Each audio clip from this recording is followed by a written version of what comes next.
to another episode of the Unquestionably Raw podcast. We have been away for a while, but we are back to talk the first week and a half or so of the NBA season. And joining me once again, Brady Klopfer, and Pete Toll is back with us again. Pete, thank you for coming on again. Oh, yeah, no problem, man. I told you I try to make as many as I can try to make, here and there. So glad to be back. Yeah, I'm going to try to do this once or twice a week. 3-4 days will be tough, but I think we'll go once, twice a week. That'll be the plan. But tonight, we got a bunch of topics. We're going to talk injuries, Eric Bledsoe, rookies, surprises, disappointments, and the Philadelphia 76ers. First, I want to start off with the injuries because there have been – I think it's just like any season, but some bigger names have gone down, so it seems like it's worse. And, let's start off with Gordon Hayward. I know it happened opening first 6 minutes, broken leg, dislocated ankle. He's done for the year, basically. So I'm going to go to you, Brady. Obviously, the Celtics now are not going to be favorites. Are they still a playoff team with this injury? And we all feel bad for Gordon Hayward, of course. Yeah, they're still a playoff team, definitely, but they do fall into that category, I think, where anything can happen. They're a playoff team still pretty easily to me just because of how weak the East is. And they still have a lot of talented players, but on both sides of the floor. They still have one of the best coaches in the league. They still have guys who can go get buckets. But I don't think there are very many good teams in the East. If teams start surprising us, if teams like Detroit, Indiana, or Brooklyn kind of do. Well, Orlando, Brooklyn, Indiana have had really hot starts. I certainly expect them to come back to earth.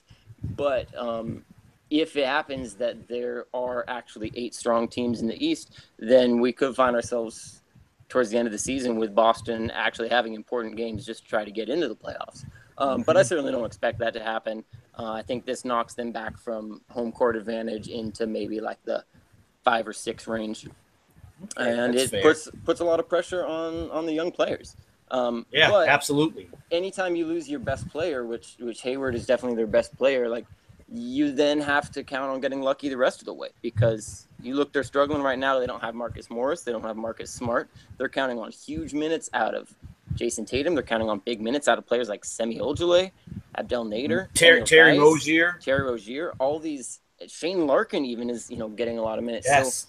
So, when you lose a really good player, especially your best player, your margin for error becomes very, very small. So yes. I still think they're solidly a playoff team, but now they're, Kyrie tweaking his knee and being out for a month or two, Al Horford being out for a month or two, Jason Tatum and Jaylen Brown having growing pains. Any of those hiccups could end up costing them. Yeah, then you're looking at a 4 or 5 game losing streak. Yep. Yeah. What about you, Pete? How do how does this injury affect the Boston Celtics? Everything that Brady said, I will agree with. I think that you're going to see a heavy dose of something you don't want, which is Kyrie Irving ISO basketball.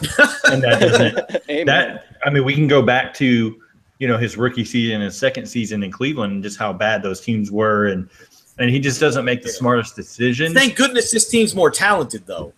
Right, but then that's where you had Gordon Hayward being that second ball handler. It's like, okay, calm down, things like that. And then you had Marcus Smart in there to be able to defend night in, night out, those elite wings that, now with him being out, you're putting a lot of pressure on Jaylen Brown to step up to use his length. Kyrie Irving actually has to guard people now. And then Jason Tatum, it's actually for him good because now he kind of gets, baptized by fire and we get to see him, kind of develop a little bit quicker than what he would have. Guys like Aaron Baines have to play. I want to go back to the creepy comment that Tommy Heinsohn had where he Aaron Baines in the camera, like, what the hell was that? Like, who says that on national TV? Remember, Tommy Heinsohn is an old man. He probably didn't mean it the way it came out. Yeah, but it was just like, you had to hit the pause button and kind of rewind. Like, wait, did he just say that? And then it's like, what? And so I don't know. I obviously believe in Brad Stevens as a coach. He's one of my favorite coaches. He's up there with Quinn Snyder. As far as one of the best X's and O's coaches, especially drawing plays out of timeout. But you're going to have guys step up. Like Jaylen Brown is going to have to take a better shot selection in games for them to be able to close games out efficiently. You're going to have to look at Marcus Morris. Is he going to be able to come in, kind of split minutes with Jason Tatum and be okay with that right now? All of those things kind of have to fall into place, and that's where a heavy burden for Let me it's going to be a heavy burden for Brad Stevens. Let me ask you this: when Morris comes back, you're not taking Tatum out of the starting lineup, are you? I'm not. Right now, I would not. But if Tatum struggles as far as efficiently, like he still has to get rid of that mid-range shot that pull-up is just not going to work. It's not efficient for the NBA. You're either going to have to stretch it all the way to three or drive to the hole and try to get fouled. It's either one or the other. Mm-hmm. Absolutely. All right, let's go to our second big injury. Obviously, Jeremy Lin. What was it, like the patella tendon in his knee? He patella tendon. He ruptured the patella tendon. I actually had the same injury. That was my second knee injury, and after I tore my ACL in high school and stuff like that. Patella tendon injury was after that at 21, and it took me 12 months just to be able to rehab and get right where it had solid movement, and another roughly 3 months to get in basketball shape and actually be able to cut and things like that. Yeah. So considering that we've come a long way medically even since then, and he's got the best, we're looking at probably 12 months. I mean, you're looking at a solid year. I mean, it depends. See, it's a little bit different because I tore my ACL, I already had weak hamstrings. With him having that prior hamstring injuries, we don't know, did he have fully strengthened hamstrings again, or were they at 80%? How torn were those hamstrings previous? All that plays in a factor because the hamstring strength is what's basically keeping your patella tendon in place and keeping that fluidity of movement and pain free.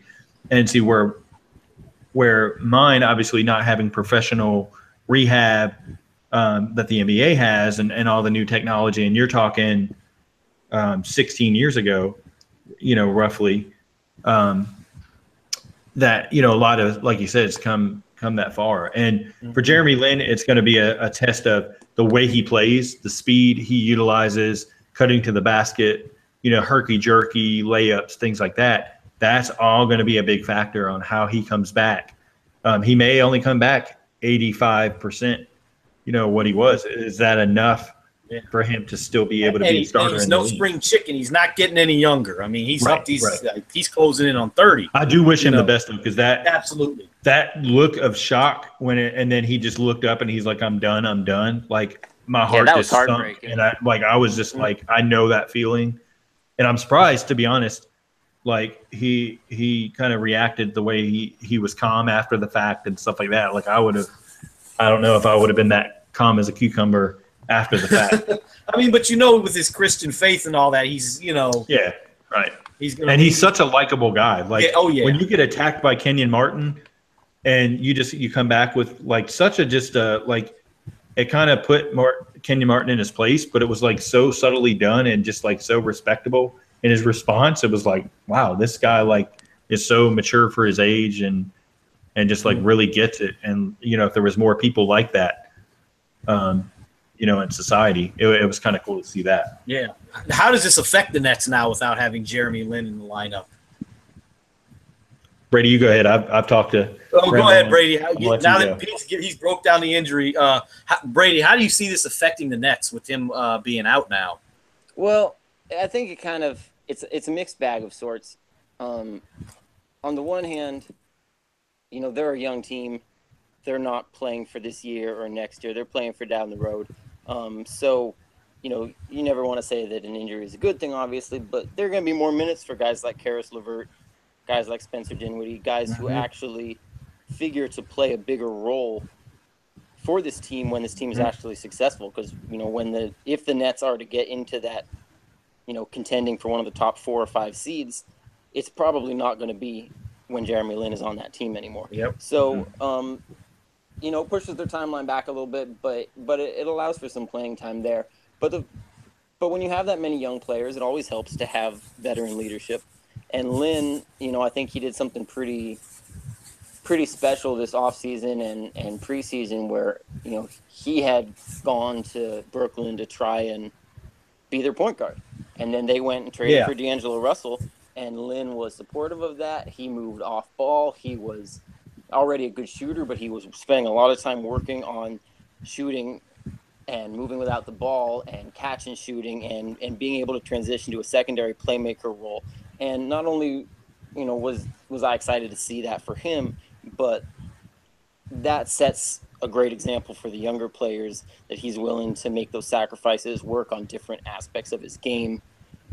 So I think he set some good examples, and he would have continued to set a bunch of good examples for the team had he been around. As for actually what it means for this season, not much, because it's probably going to cost them a few wins. They don't have the draft pick anyway. Honestly, for the team, it's not really. I don't see it as a big loss, just because this year is just about developing players and seeing if D'Angelo Russell is the face of their franchise. And I'm heartbroken for Lin, but that's kind of it, to be honest. Yeah, and we saw what Dinwiddie did last night. Yeah. These guys is a decent player. Like, he is a prototypical backup that can come in, guard. He can guard both spots. I think he would have got drafted higher if he wouldn't have came off that ACL injury. I think he would have got picked higher. Definitely. He can play, and he's got nice size. What is he? 6'5", 6'6"? So 6'6", yeah. I mean, he's got really good size for the position. So yeah, I'm with you guys on that. Now let's go to another injury. Once again, it's like an annual thing, Chris Paul. I saw he could be out up to 4 weeks, knee injury. Pete, what's going on with Chris Paul? To be honest, I had question marks that Chris Paul's game could translate fully to Houston to begin with, because you're asking, arguably, what are you going back to? It was 2005, basically one of the most ball dominant guards on a team to basically come in and spot up from three, things like that whenever James Harden was handling the ball. Like, that's just not effective. Take the mid-range shots out of your game, convert those to threes. Like, it's just not – I don't know how that was going to work and under a coach that basically, started the 7 seconds or less offense. It's just not efficient, all the way around. And I think that now that Chris Paul is out, it's actually I don't like to use the word blessing in disguise, but that's kind of what it is, because now he gets to see firsthand, okay, this is how the offense runs. I may have to actually change my game, for real, and come in and take different shots and pick spots and give up the ball a lot sooner. Because he's not going to be able to dribble the air out of the ball and then jack up a, fadeaway mid-range jumper. Like, that's not going to fit that offense. And you're seeing, basically the same Houston team that you had last year with, Harden, and now you have Eric Gordon driving to the rim and getting baskets instead of settling for threes when his shot's not going. Plus, you've got P.J. Tucker on the wing, being able to defend and things like that. You got Bamute. Yeah, you got Mbah a Moute. You got a different team. And so it's really going to be a question to me when Paul comes back. And I don't think it's a serious, injury that's going to linger on for the entire season. I think they're smart enough to know, okay, when he comes back, he may not play 30 minutes a night, but we need him to play 32, 35 minutes come playoff time. Let me ask you, are we starting to see, like, obviously he's 33 years old or about to be, he's right around there. He's definitely on the downside. So when an injury like this happens, you always have to be concerned with an older player. You do, and I think that now they have to look at free agency. And are you going to max a guy that's going to be 30? I don't think you can. No, I don't think you can max him. It's going to be tough because, what team out there is really going to want a Chris – if he doesn't change his game? What team? The Chicago Bulls are the New York Knicks. Yeah, but what team's going to really want him? Because then you're taking away from Markkanen, you're taking away from Kristaps Porzingis. You're taking away a lot of touches for a team. Like, he is a unique point guard. He's a ball pounder. Yeah, it's just unique. Like, 4 years ago, he's perfect for the NBA. But now it's like, get the ball, you share the ball. Look at, Lonzo, the Ben Simmons. Like, those guys get the ball out of their hands and get them to guys. It's funny because Czar was talking about this last week on the Hangout, and he was saying, are guys like Chris Paul, basically is that a thing of the past? And, some were, oh, no, Books, he had his answers, and Books was dead wrong. Chris Paul's a dinosaur. He's like Okafor. those kind of players are dinosaurs now. He is. Yep. He's not a bad NBA. He's still really, really good, but he's a dinosaur. Brady, what are your thoughts on this Chris Paul injury? And is he a dinosaur now? I think he's like a half dinosaur. He's a hybrid. Because most of the dinosaurs that we think of, the guys like Okafor, are actively kind of hurting their teams. They have these flaws that don't allow them to actually be successful. And Chris Paul plays defense. Yeah, Chris Paul is a terrific player. He makes teams better. The question is whether or not he can play that key role on a team that can be the best team. And I think that's a very fair question and a very fair concern. But there's no doubt, unlike some of the other dinosaurs in the league, there's no doubt that he makes your team better. He's a great player. As for the injury, I think so much of this is going to come down to what Mike D'Antoni does.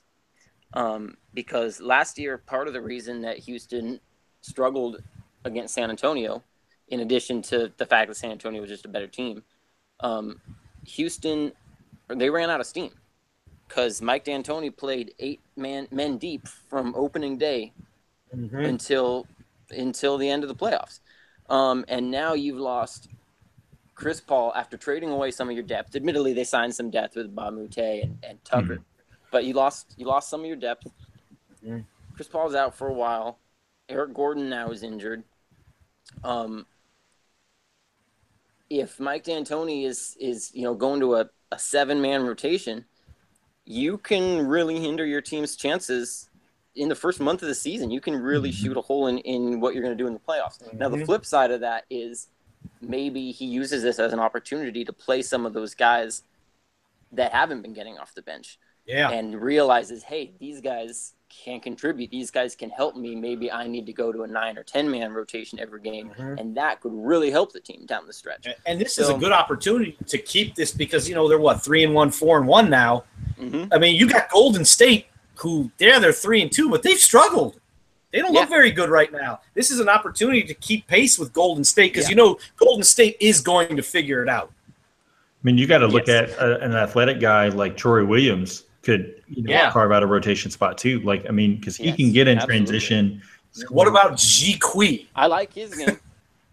I don't know if he's ready yet, but the thing with him is he can shoot threes, so he can stretch the floor, but he is so weak defensively, strength-wise. It's going to be rough as far as getting him in there. But I mean, you throw him in there for some spot minutes. Now is the time at the beginning of the season. Get him a couple. 5-6 minutes at a time, every couple games and let them learn.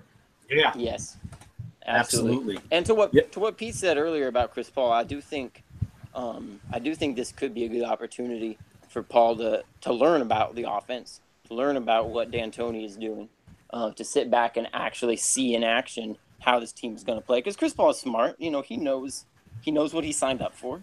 He knows the coach and the system he signed up for. But then once you get on the court, it's kind of like when you're trying to change your mechanics on your jump shot. Like, you can try it in practice and you can be committed to it, but once you get on the court, you start to revert back to your old habits. Yep. So the longer that Chris Paul has to be sitting there on the bench, not getting a chance to revert to those habits and being forced to kind of watch and learn this offense, I think the better the chance that he will be able to thrive in it. The flip side of that is one of my concerns about this pairing is James Harden isn't that great off ball. He's not a good enough shooter to really demand that respect off ball, and he doesn't really cut all that much. So he kind of just stands there, waits to get the ball back, and then pounds it. Chris Paul may be a better option off the ball. Yeah, he definitely might be. So I was looking forward to them. They need all the time they can get to work on that pairing. 2 other points for me, like if you look at Harden, he's not getting those foul calls where he drives in and does all that herky. So that's a big part of now he's really got to take smart shots, and he just doesn't. Like, he takes a lot of bonehead shots. I like that they're cracking down on those cheap fouls he gets where he's not doing anything but hooking a guy underneath and he gets the call. I don't like that. And it's impacted him. Yeah, absolutely. They called it the James Harden rule for a reason, and we're seeing it already. And the other part of it is, I think that for Chris Paul, one of the other things mentally he has to get out of his head is Carmelo Anthony's not there. I think he thought so much that, okay, I've worked out with Melo. he's going to be on this team. Like, there's no way he's going anywhere else. And then all of a sudden, here comes OKC. And obviously, being a huge rival within the conference, I mean, you got to look at it as OKC a better team overall than Houston is. I have to put him up there as far as what Melo can do. He can get hot at any minute. Obviously Westbrook, what he can do offensively. And then you got Paul George there. Like, if you put them toe to toe, I mean, it's going to be a tough battle between those two teams. Mm-hmm. And Chris Paul's got to be kind of questioning in his head, did I kind of make the right choice? Because if you flip it over to the Clippers, I mean, they're having some success without, the ball dominant Chris Paul type game there. Yeah, absolutely. I think now we're going to move on because we have, we spent about 20 minutes on injuries. I didn't think we'd take that long, but it is what it is. Yeah, it is. It's okay. Let's go to Eric Bledsoe now. Obviously, Sunday night he makes the tweet, I don't want to be here anymore. Monday they send him home, and now the rumors of trades. Brady, what's going on with Eric Bledsoe? Is he wrong for what he did? Like, what's going on here? I don't think he's wrong. I mean, it's not a great move. It's certainly not something you would advise a guy to do. But at this point, with all the data we have from the last few years, all the signs point to Phoenix being a highly dysfunctional franchise. Yes. We've seen they messed it up with Bledsoe. They messed it up with Isaiah Thomas. They messed it up with Goran Dragic. They messed it up with coaching. They have been so dysfunctional that, I would never tell a guy, hey, you should tweet this.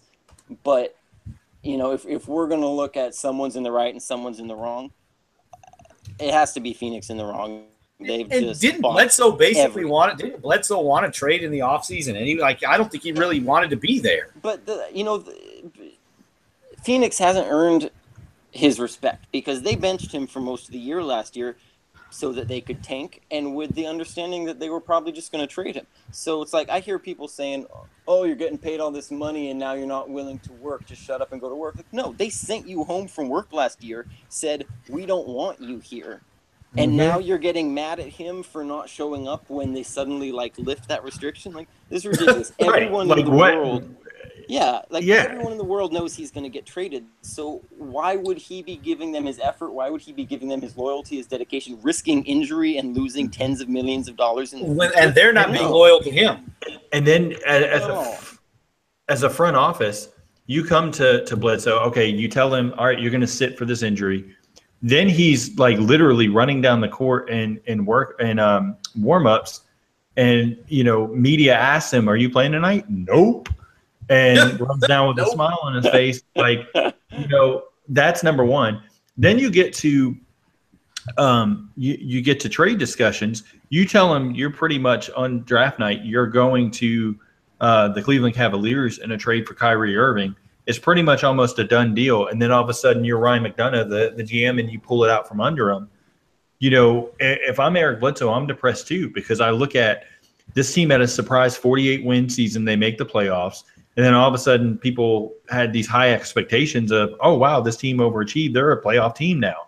Then they end up hitting rock bottom. And it's that's where they were before. They just got lucky. And that year they won 48 games. Remember, they were predicted to be the worst team in the league that year. Then, if you're Ryan McDonough, you get your response to the tweet is, well, we didn't believe him. Okay, that's one thing. But then you come to Bledsoe and say, well, we weren't a winning franchise with you as a point guard. Well, if you knew that, why would you have not traded him beforehand? Yes. If you're Robert Sarver, you're already a nutty GM. You make poor decisions, or owner, and then you have Ryan McDonough as the GM, who's basically your puppet master, and you put him in a situation to not be able to succeed. It's just a mess. It's Chicago Bulls level dysfunction. Well, then you make the trade for Marquise Chris, when basically you already had Bogdan Bogdanovich's rights. You had two other selections. And you already drafted Bender. And you drafted Bender, which, was already a project at the same position that you have Marquise Chris, and say, well, we're going to play them together. We'll play Bender at the 3 and Marquise Chris at the 4. There's no way in the world that was going to work.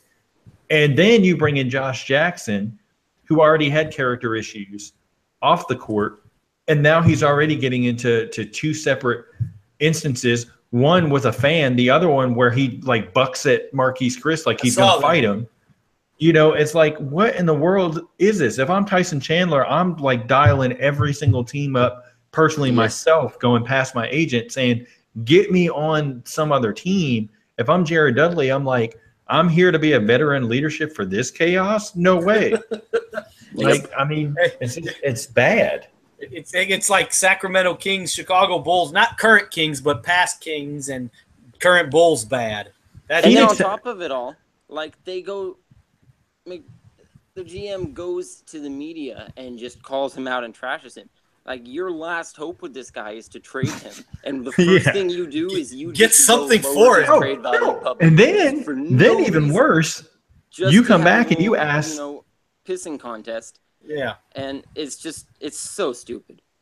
Go ahead, Pete. To make it even worse, you come back and you ask for the world in a trade. Like, how in the world do you think you're going to get Frank Ntilikina and then Willie Hernangomez for a guy that you just trashed in the media that said is not a star point guard? That you know what it is. You know what they're figuring? The Knicks are also another dysfunctional franchise, and that owner's fucking yeah, but they don't. Too, but they have a whole different GM than they had with Phil Jackson. Like, there's no way that Phil Jackson would have probably taken that trade and sold it to the fan base as like, oh, this is our superstar. He's going to lead us, he's going to lead us to the playoffs. He's going to lead us back to the final. It's just not him and Porzingis. I mean, I'll give them the fact, Phoenix, they got the Devin Booker pick correct. I think that even though he has shortcomings in different areas, as far as his marketability, nice character guy. And you got him like at the 13th pick. So you can get him as, your second option on a team, but you've got to cut your losses with Marquise Chris now. Like, we're going to fast forward to 3 years from now, and he potentially could be out of the league, in my opinion. He's going to be the same guy. He's going to foul out. Yeah, I mean, he just doesn't do anything elite. And then you've got a guy in Tyler Ulis who you wanted to develop last year. You let him get leapfrogged by a journeyman that played overseas. Now, Mike James is good, but you basically say, okay, well, we have him on a two-way contract. We're going to let him start games over a guy who's been here, put in work. What does that say to Tyler Ulis as far as mentally? Like, does this franchise even believe in me? Like, yes. I mean, it just doesn't make sense at all. You bring back Alex Len, and Alex Len, I'm sorry, he's one of the worst centers in the NBA. Now, he's had a better year this year. And except he shoots air balls from the free throw line. He's just not very good. Like, they have to start over. And then on top of it all, sorry, Pete, go ahead. No, you're good. You're good. Go ahead, Brady. Go ahead. The floor is yours. They go into the offseason apparently low enough on their head coach that they would be willing to fire him after 3 bad games, yet they still let him stay through the offseason, stay through training camp, stay through preseason, and then fire him after 3 games. I'm going to say it. I'm going to say it, Pete. It was the Kings. It was the Bulls. Now the Phoenix Suns are officially the worst professional franchise in all of sports. No, the Knicks and the Bulls management still up there. They just make dumb decisions. But yeah, so does Phoenix, though. Like, Phoenix has a better roster than what those other two do. The Bulls have gotten some draft. They've actually drafted well. That front office you draft Jimmy Butler, Joakim Noah. And all you got. None of them are there now. Well, I know that, but they drafted well. I'm not saying whether they're there now. That has nothing to do with drafting them. The problem is they don't keep them. Well, broken clocks right twice a day, right? You draft Markkanen, which right now it doesn't look like a bad pick at all. It looks like they made the right decision. We'll see if he stays. 5 games in. That's true. And will he even be on the team come All-Star break, or will they trade him?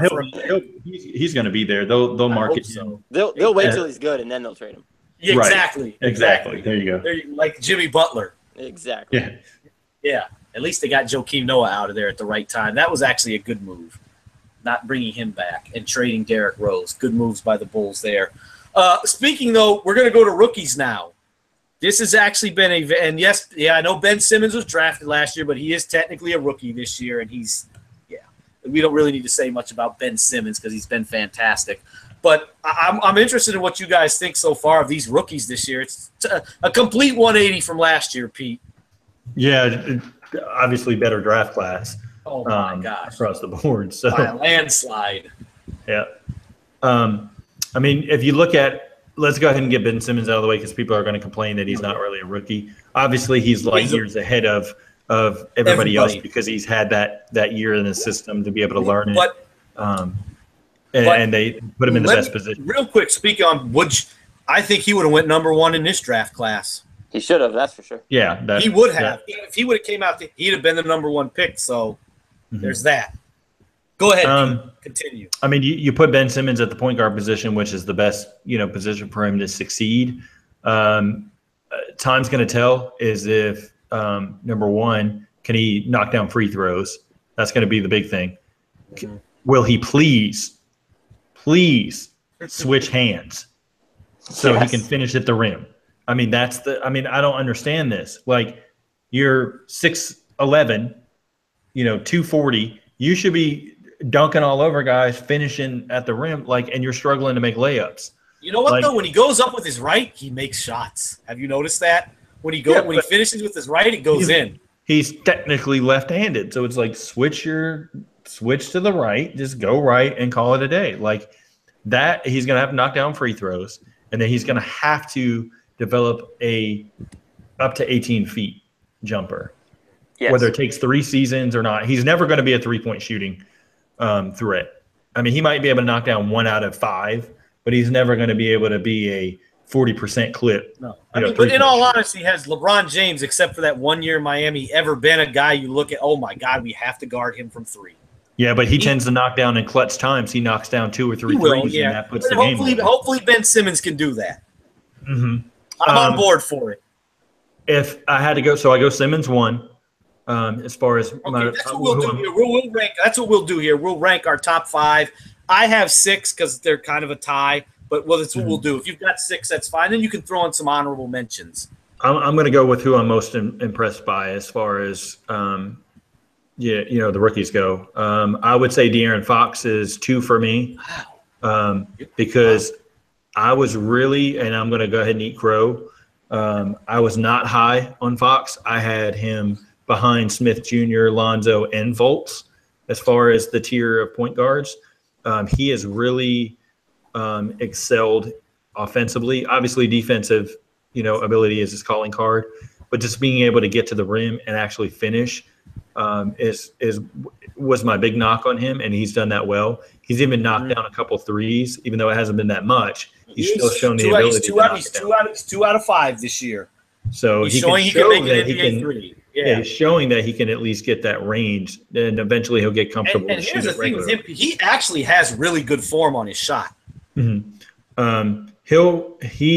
His transition ability to change pace is what's been most impressive, and I think you're going to see not only to begin with, you're going to see lineups of George Hill and him together. I think you might even see George Hill moved in the offseason. I don't think it'll be this season because I think it's a little bit too soon to go ahead and trade George Hill. But I think trade him at the deadline for a pick. Trade him at the deadline for a pick. I think it's a little too soon. But hey man, Zach Randolph, God, he's been awful. 3, I have a huge surprise because it was for me. It was Lauri Markkanen because I thought this guy was basically going to be nice. I like it. Yeah, because I think that with Markkanen, I thought, okay, well, all he can do is shoot threes. He'll be, a 37, 38% shooter because guys are going to basically keep him out there. He's not going to be able to put the ball on the floor and finish, but he's done really well. Hey, real quick with that, Pete, I've got the Bulls game on my TV right now. He's 1 for 7 tonight from 3, but he's getting buckets, putting it on the floor and getting to the basket. Yeah, and he actually, instead of kind of sulking and not really kind of getting in there for rebounds, which that was the big knock I had coming out of Arizona, he can't rebound. He gets in there and at least tries to get, boards on the offensive end. When I look at the stats 10 minutes ago, he already had 9 rebounds, and we're in the fourth quarter right now. Jason Tatum is next for me. Tatum obviously got thrown in a little bit quicker into a larger role. I think playing the 4 is going to be his best long-term outlook, rather than the 3, like many people kind of speculated he would. I think the only knock that I have is he's got to slow it down and pick his spots on offense, get that ugly mid-range pull-up out of your game and stretch that to the 3-point line, or take it all the way to the basket and get a foul. Dennis Smith Jr. is next for Dallas. Nice. Obviously, everything that he can do offensively, he can get to the rim, he can dunk on guys, he can shoot the 3. I want to see him play under control and pick smart spots as far as later in games for key possessions. I think he'll learn that as he reads different defenses, things like that. You can throw Lonzo Ball in there, but I think Lonzo right now is everything where everybody expected. He was going to struggle with the shot. He wasn't going to be elite scoring, but his ability to make his teammates better was going to be there. But my last surprise, I think kind of caught everybody off guard is Mike James for Phoenix. He played in the EuroLeague the past couple of seasons, really did well there. Obviously, kind of a combo guard, can score, but he's able to shoot mid-range, shoot from 3, can make the timely pass, and he is really good at getting the free throw line and knocking down his free throws. It's really kind of as I said earlier, kind of put a damper on Tyler Ulis's playing time in the Phoenix coaching staff's eyes. And he looks like he's going to get that 2-way contract converted to a full NBA contract sooner rather than later. Absolutely. What about you, Brady? Who do you got in your top 5 or 6? And then some honorable mention guys who you think been really good. I'm gonna go 6, and even that is hard to pare down. I've got the same top 3 as Pete, same order, so I won't touch on that too much since Pete. You got Simmons, Fox, and Tatum. Simmons, Fox, and Markkanen. Yeah, Markkanen. Okay, my fault. Yeah, that's right. So yeah, Pete covered most of that, but just to cover them briefly, Simmons is he's just on a different level than those guys, both because he had that year in the system and he's a smarter player than everyone else. Let me ask you this then real quick, both of you, on Ben Simmons. It can just be quick. Are we looking at a potential all-star this year? In the potential. East? I was going to say in the East, you could give him a spot. I think he could get it on the fan vote. Well, the fan vote was only going to have 3 forwards, so that's Giannis, LeBron, and only 1 spot left there. It could be Ben Simmons. I think Embiid would probably get more fan votes than Simmons. Good point. Where do they classify Ben, though? Do you classify him as a point guard? Do you classify him as power forward? I think you got to put him. I think you put him as a guard. He's listed as the point guard. He is, but as far as overall, like, he really is the power forward playing a point guard. Yeah. It just depends how they go with it. Yeah, that'll be interesting to see how they classify that. Go ahead, Brady. Who do you got at 4? So at 4, this is where it starts to get murky. You can just kind of go with a whole bunch of different people there. At 4, I'm actually going to go with Lonzo. I don't feel great about it. I do. I like that pick. He's been, he's had a lot of struggles, and he's struggled in areas where I've been worried that he was going to struggle, which makes it a little concerning. He has at times had a hard time getting open looks. When he has that open looks, he's had a hard time knocking them down. I'm still not convinced that he can be a really good scorer in this league. And I think, as we've seen in the last few years, if you're not a really good scorer at the point guard position, you can rack up assists, but they don't always mean that much. You end up like a Rajon Rondo or something where you just going to say that. You get Rondo when he led the league in assists in Sacramento. Offense? Not really. So I think Lonzo's helping. I think Lonzo is helping them a little bit, though. He is. That's why I have him there. Is he's transforming things already. You look at even though the Lakers are a bad team, even though they're a rebuilding team, and they're 2-2. They're 2-2. But even though they have those things, you still have Brandon Ingram, who was a top 3 draft pick. You have Julius Randle, who was a lottery pick. You have Brook Lopez, who was an all-star. You got KCP. KCP, who you paid $20 million to. Like Kuzma. Even though they're not going to be they're not going to be a good team, they have all these guys who have kind of a stake to claim to being the man of the team. And they have instantly rallied around Lonzo being the face of that franchise. You saw their reaction to, the quotes from John Wall and Marcin Gortat before the game last night and after the game, where they were rallying around Lonzo in a way that's really remarkable for a rookie. You know what? And that's a good – they know he's that guy for them. And LeVar kind of said that's what would happen. Yeah, and it's kind of stunning that it actually came true. So that that's kind of the main reason I have him there. I know that's kind of a weird reason, but no, you're absolutely right for that. I'm with you. You gotta be able to be a leader. You gotta be a guy who not just leads the way that you think works, but you gotta be a guy that leads in a way that the rest of your team actually wants to follow. And I think Lonzo's doing that, and you're seeing that with the pace they play, even when the ball's not in his hands, even when he's not even on the court. You're seeing them play with a different pace. They're passing more. They're moving faster. So we're seeing his impact already. It still remains to be seen whether he can actually turn that into, great play by himself as an individual. But I really like the impact that he's had on that team so far. Mm-hmm. Then 5, I'm gonna do top 6 because I have a tie for 5. Go ahead. So do I have 6. And it's really hard for me to leave Dennis Smith Jr. off here because he's been so freaking good. I'm gonna go Jason Tatum. Another one I don't feel 100% great about because I still have, even as a Duke fan, I have a lot of worries about him. I think he is way too reliant on mid-range jumpers. I think he's way too reliant on isolation and on stopping the ball and kind of going on his own little Carmelo moves where he's, jabbing and spinning. And remember what they said? He was the best ISO player in the draft. Yeah, and that, that made my skin kind of like shrivel up and make me think no one should draft him. I don't like that too much as a comment because if you're going to be the best ISO player, you got to be really, really, really, really, really good or you're bad. There's no middle ground with ISO. Carmelo was probably the best ISO player in the league when he was a few years ago. He's older now, so. And now he's not that great anymore. So I have a lot of concerns about the style that Jason Tatum plays in, but his skills have been pretty heavily on display here in this first week. His footwork has been phenomenal. His cutting has been good. His defense, not great, but it's been a little better. He's blocking shots. He's blocking shots. He's rotating. At Duke, he had the typical kind of Ben Simmons style college career where he just gave absolutely no craps whatsoever about playing defense. Which is crazy considering you play for Coach K, who Coach K knows most of these are one and done. So that's true. And Coach K, benched him sometimes for it. He was sitting on the bench in some key minutes because he just wasn't disciplined on either end of the floor. Coach K was one defensive lapse of Tatum from having a heart attack. Exactly. So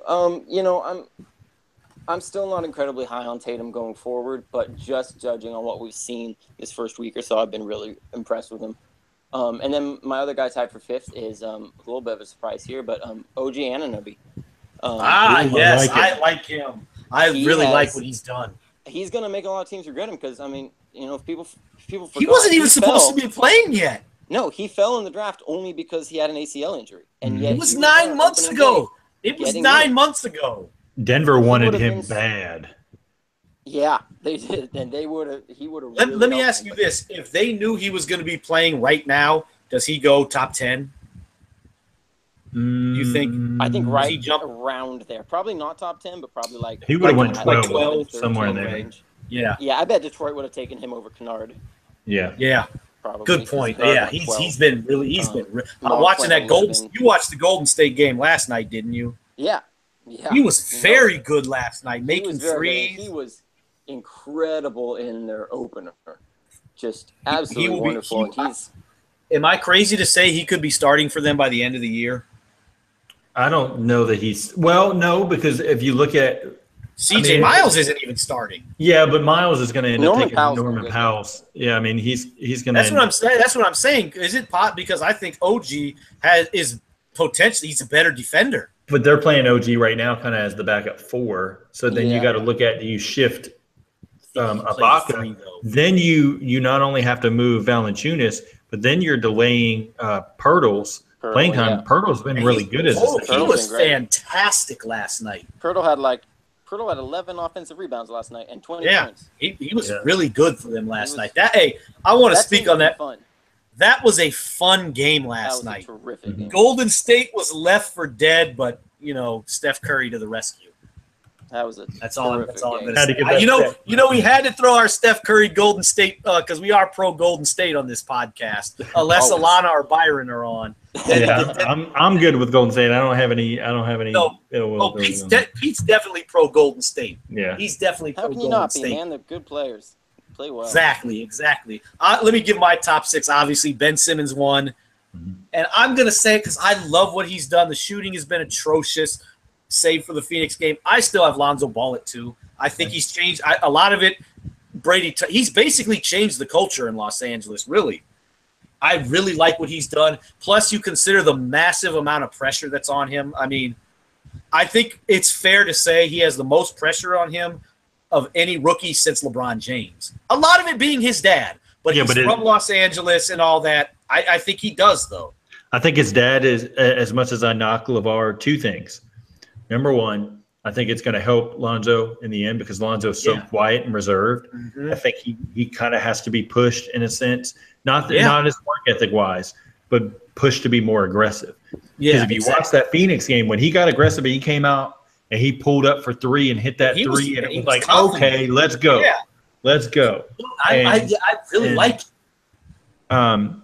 The other thing with Lonzo that a lot of people don't really necessarily key in on, he's had a lot of behind the scenes stuff, pressure with his brothers, having to be good, like that whole family. And then, of course, his mom. Exactly. And that's your mom almost died. Yeah, the pressure is completely different than what LeBron went through. I mean, LeBron was crowned the second coming of Jesus Christ. So obviously, really, Pete, you know what I'm getting at, though. LeBron's only problem in high school was backing into people in the parking lot with his Hummer. Like that's the only real adversity that he had. Yeah, exactly. But I mean, the chosen one and all that. I get it. But Lonzo Ball definitely. The dude is averaging 12, 9, and 9 as a rookie. Yes, he's not shooting. That's damn good, right? I'm taking it. He's gonna have to get that little shot that he had, where it literally throws it like a rock in the ocean into the rim. It doesn't look great. I think Lonzo will make shots eventually. Those open threes to where he's hitting 35, 36, 37% respectable. I want to see him finish at the basket better, which he's actually an underrated athlete. He's actually pretty athletic. He doesn't finish well. And then you gotta get the ball back from Brandon Ingram because he's relying a lot on Brandon Ingram bringing the ball up, and then he ends up just drifting to the corner, and it's what are you doing? Yeah, it's not Lonzo's strength. Yeah, it's not good. Yeah, exactly. So I've got him 2. I've actually got Jason Tatum 3. And I know Markkanen's got and I love Markkanen. He's on my Bulls, so I love Markkanen, who is on my list. My list is basically kind of the same as Brady, the same 6 guys, just in a different order. Mm-hmm. And so I like Markkanen there, but I like Tatum, and the reason I like Tatum, he's on a winning team right now, so I have to put that in there. He's actually on a team who's competing for playoff contention right now and seeding in the East, even though I know it's the East, but I got to throw that. I got to put him up there. Have 1 win coming in about. They're up 4. Yeah, they're up 4 right now. So I've got Tatum at 3. At 4, I've got Dennis Smith Jr. I think he's been really, really good. Only 3 games. Best game of of his career last night against Memphis. They first team to beat Memphis. He goes for the 19 points. I think he was 8 of 12 shoot, something like that. Really good shooting percentage against a guy like Mike Conley. I know Conley probably wasn't on him, Aaron. Harrison was guarding him a little bit. But I like Dennis Smith Jr. He was my favorite for Rookie of the Year coming in, but it's going to be Ben Simmons hands down. It's not even going to be a race as long as he stays healthy. At 5, this is where my tie is. I got Fox and Markkanen tied at 5. Nice. Either order. I really Markkanen has been. Tonight 14 points and the 13 rebounds, like you were saying, Pete, with Markkanen. The rebounding has been fantastic, and he really puts the ball on the floor well. I think he's going to be a really good NBA player. A guy that surprised me that I did not mention Well, one guy that struggled, which I knew he was going to struggle, was Malik Monk shooting the ball early in the season. Mm-hmm. I just think that he's too small and he's going to have to adjust in other ways. Game last night. Yeah, but I mean that's one out of I know, 4 games. He's going to have to shoot better than 26% from three. If that's your calling card to come off screens and shoot shots, I mean you need to make them. Yes. But a guy that surprised me is Caleb Swanigan for Portland. I mean he gets limited minutes, but he bulldozes his way in the lane, gets rebounds, and then he's able to knock down the 3-point shot as well. So he's been impressive. And then Dylan Brooks for Memphis has been really well. Out of Oregon, right? I'm actually going to say this, and I'm going to get killed, but I actually have a higher ceiling for a guy like Dylan Brooks than I do for Josh Jackson succeeding on the offensive end of the ball. Not that doesn't mean a better player. I just think offensively, career-wise, Dylan Brooks is going to end up being better than Josh Jackson offensively. Jackson just has too many things that are red flags for me right now. The attitude is probably the big one, right? Yeah, attitude is number one. Still being able to shoot the ball. He shot it good, decent from three this year. Yeah, but he was going into last night. He was about 42% from three. He was, and I've watched a few Phoenix games. He shot it well.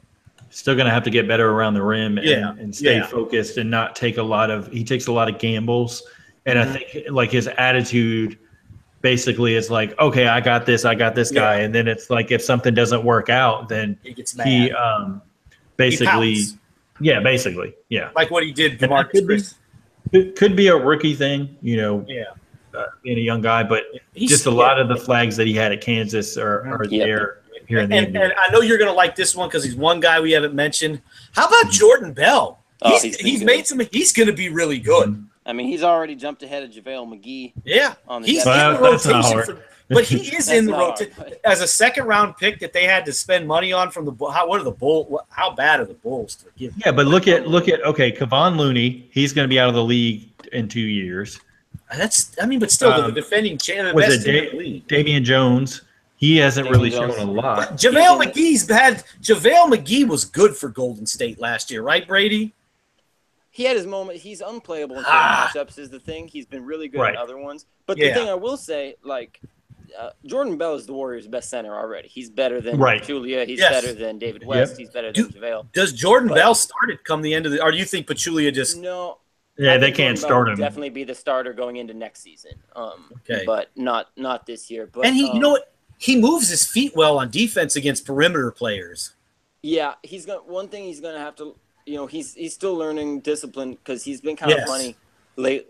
So far, he's gotten beat a lot with kind of dumb plays, losing guys, biting on pump fakes he shouldn't bite on. But then he has such good instincts and such quick moves that so many times he gets beat and then he blocks the guy's shot anyway. And so he's kind of been hot and cold like that, where he's had a lot of defensive highlights where you're like, well, you actually did this really wrong. You're just good enough that you fixed it. But he's the key for the Warriors, I think, keeping this thing going after this year. Kind of like when Allen Iverson crossed Mike up, but Mike recovered, even though Iverson made the jump. Exactly. Mike was right. Mike was right in his mug. So, yeah, I like Jordan Bell. I really like him. He's been really He's going to be huge for them going forward because he offers something that no one else does on that team in that he can switch onto perimeter players. Yes. And the Warriors, with the exception of their centers, and often with their centers, they switch everything. Yeah. They will switch almost every single pick.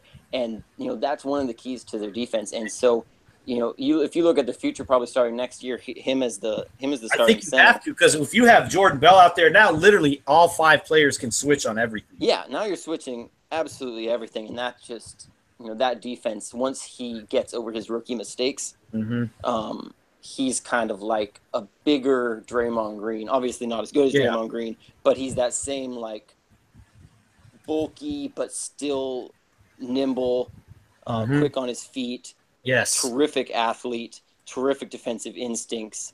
He could get switched on to LeBron James. He was defensive player of the year. He was defensive player of the year in the Pac-10. And deservedly so. Yes, absolutely. He's been good. And another rookie that I've liked so far, even though I wasn't very high on coming in is Luke Kennard. Okay. He's been, he hasn't gotten a ton of minutes, hasn't put up a ton of stats, but he's been comfortable, and you don't see that from a lot of rookies, especially from guards. But he's a guy who's been comfortable handling the ball, which is really important. I noticed that, Pete, in the Philadelphia game. He didn't do much, but Brady, he looked comfortable. Yeah, and that's huge for a rookie. He's not trying to do too much. He's comfortable putting the ball on the floor. He's comfortable making the right pass. He's not having a lot of turnovers or just stupid decisions or bad shots. He looks like a guy who understands how to play NBA basketball, which may mean he only gets, for his career, but those guys are still valuable. Yes, very much so. All right, I think that's going to take us now into our fourth topic of 5 tonight. Surprises and disappointments, Pete. What do you got here? Let's do some disappointments for you, players or teams. Well, big team for me is the Denver Nuggets. Last year they were tied after the Nurkic trade. They were tied with Golden State for the best offensive in the league. They do not look like it this year. The biggest thing is their point guard spot. Jamal Murray hasn't kind of taken a leap forward. To me, I think that Gary Harris needs to be a little bit more aggressive shooting the ball. I think at times, obviously, he's a very good player. I'm very high on Gary Harris, but I think he needs to be a little bit more aggressive since Wilson Chandler is kind of not I thought he was going to take on more of a scoring load. I'm not really worried about Jokic, and a lot of people are panicking saying, well, he doesn't shoot. He's not shooting, well when he does. I'm not really worried about that. I think that'll come.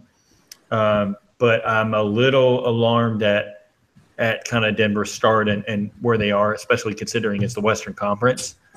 I'm not surprised by Minnesota's tough start because I was not very high on Minnesota, but you kind of have to put them in the disappointment category because of how bad they've been defensively. Can we all agree that Karl-Anthony Towns is a very, very bad defender? I'm going to say this. I'm going to use this term. He's a piss-poor defender. Yeah, I mean, it's pretty bad. He's one of the 5 worst. You know what's sad about him is the potential is there. Mm-hmm. It's effort to me. That's what they were saying coming out. Is how great defensively he was going to be. And he was in college. He was terrific. That tells me that's effort. That's effort to me. Surprise for me. I actually was high on Oladipo when he was drafted. But just having a Nate McMillan-led team be competitive is a surprise to me because I do not like Nate McMillan as a coach. Never have, going back to his Portland days. But I think that we're seeing Oladipo step forward, make a big leap. I actually think he might potentially make the All-Star team in the East this season. And then Domantas Sabonis, yes, it's showing you, okay, all these fans that last year said that, the players around Westbrook are trash. What was I saying all year long? Right. He had talent around him. Right. Let me ask you this then. Is this on Russell Westbrook? Somewhat. Not all. I think it's the system and just kind of putting players in the best position to succeed. I don't think they had Sabonis shooting threes majority of the time last year instead of playing close to the rim, which is obviously, his dad, one of the best centers, close to the rim. If he had played earlier in his career, we would be putting him in the Hakeem Olajuwon type discussion.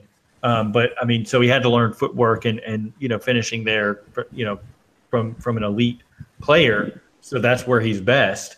And then if you look at Oladipo, I mean, he's getting to pick his spots better. And then I think he's more confident. He had a lot more to prove because people were labeling him as a bust now already, even though. Well, how could he was decent. He's not I don't know why you would have ever labeled him as a bust. Stroll Swift is a bust. Yeah, but people, how they have hot takes, and it's the hot take for the minute. Because they're stupid. You could say what you want. I'm not going to go either way, but I think stupid. I'll say it. The hustle of Brooklyn is a surprise. I think being in as many competitive games, obviously beating Cleveland is a big morale win, and it just proves that Kenny Atkinson is a very, very good coach. I put him at a higher level than probably most do because I got to see living in Atlanta. I got to see a lot of what he did behind the scenes with the Hawks and just their development of players there. So hopefully Brooklyn can kind of keep going. I don't think they win more than 27, 28 games, but I think taking people off they're going to be with competitive. They're going to be competitive. With the start. And then my last team, I love David Fizdale as a coach, but I still had him out of the playoffs. Is Memphis. They look like they might be, scratching and clawing with Denver, Minnesota, those type teams for that playoff spot. You could put Portland in there. Mm-hmm. Obviously, we're a week into the season. I'm not going to sit there and say, oh, so-and-so is going to be this playoff seed, that playoff seed. Already did that and got burned with having Phoenix with 28 wins. Like, there's no way that's happening this year. And we know last year I got burned. Remember when I had the Knicks number 2 in the East? But we all called you crazy. We all called you crazy. You did. No, you did. That's fair, but I still got burned. And I did come off that prediction I didn't come off it quite at Christmas because they still – well, I did on the second, but playoff team I was still there because they were right there. But, yeah, it backfired on me, them even making the playoffs. That's what I'm worried about my Philly prediction. I got them third in the East. We'll see. I like what I've seen from them, though. I stuck more to teams. We're going to get to Philly. I stuck more to teams because I'm sure we're probably going to do this again as the season rolls on. Oh, yeah, definitely. That's when I really can't get into individual players because how a player plays right now might not be what their role is or style of play, as the season moves on, as teams adjust. So I try to keep fair. Team oriented for now. That's fair. What about you, Brady? What do you got? Surprises, disappointments. It can be players, teams. As I said, what do you have? I'm going to stick with teams as well for this. Go ahead. The same reason. As far as disappointments, I've been a little disappointed in Denver, just like Pete said. I'm not worried about them though, so that's kind of tempering my disappointment because they have been pretty good defensively. Better than they're going to be over the course of the season. I think the defensive rating is in the top 10, which it's not going to stay that way. So you think they'll come back to earth a little bit? Yeah, they'll come back to earth a little bit defensively, just like they'll get good offensively. But it's been disappointing just because you expect teams to falter a little bit when they have personnel changes. But I thought that Denver was in a position to kind of thrive straight away. Paul Millsap is he's a good player who doesn't demand the ball, so he just kind of fits in wherever you put him. Mm-hmm. I thought Jamal Murray would be an upgrade over Jameer Nelson. He's been trash. And I think he'll still be better than Jameer Nelson. Yeah. But he's still been trash so far. He's officially a 2-guard. Let's get that out there. He cannot play point guard. I'm going to say he's been garbage this year. He's been horrible. So, the offense, I'm not worried about it, but it has been disappointing because it seemed to me like things should just kind of connect right away. My biggest disappointments have been Minnesota and Oklahoma City. Okay. I just think, and again, those teams get a little bit of a pass because they've added respect. And with Minnesota, their last 2 losses, no Jimmy Butler. No Jimmy Butler. But, I kind of thought you bring in Jimmy Butler, you bring in Taj Gibson, they're going to start to gel defensively. And right now, it looks like you have a great defensive player in Jimmy Butler, okay defensive player in Taj Gibson, and 3 pieces. Nothing else. Here's the thing, though. Let me ask you this, because, Wiggins was that guy. He's going to come in as a rookie. He's going to be good defensively. I think he's pretty decent on the ball.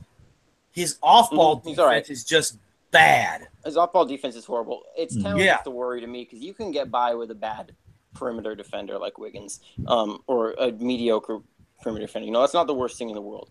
When your center is not a good defensive player, but one of the worst defensive players in the league, there's just a limit to how good you can be. He's piss poor. But according to NBA 2K, they have 4 defensive badges for Karl Anthony Towns, which I was like, what? And one for Tom Thibodeau? Yeah. I don't know if they just gave a pass because of the You know what it is? It's those badges are from when Towns came in the league when he was supposed to be an elite defensive player. I guess took it out. We're gonna have to hit up Czar about that one. Yeah, they gotta have to. Come on, Czar. Something. I'm just messing with you, Czar. We love you, man. The problem for me with Minnesota, with Towns and his defense is, you see some players like to go back to Denver, Jokic. He's never going to be a great defender, but he does some things right.